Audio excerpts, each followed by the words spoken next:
деген қайдат дейді. Осы Мұзарттың тобы, Мұзарттың жігіттері өлеңді күшті айтады. Келсе жанында шай ішіп отырмын. Әйел айтқан екен, қалай күшті айтпайды, бір өлеңді үшеу жабылып айтады ғой. Мен олай екеуін жабылып әйеге ән орындап берейін. Осы жастардың жарасымды олардың арасында құда болып жатырмыз. Қабылауымыз.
Құрметті Сарапдағы бір ескерту болсын, біздің Камиладай қызға арнап келген сырға болса дайындаңыздар.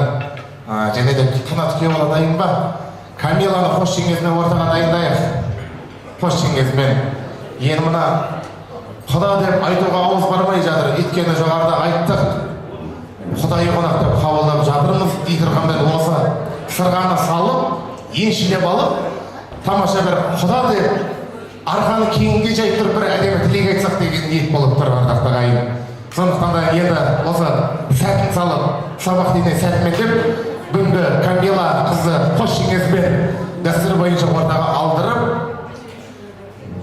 Сара құдағидың арнайы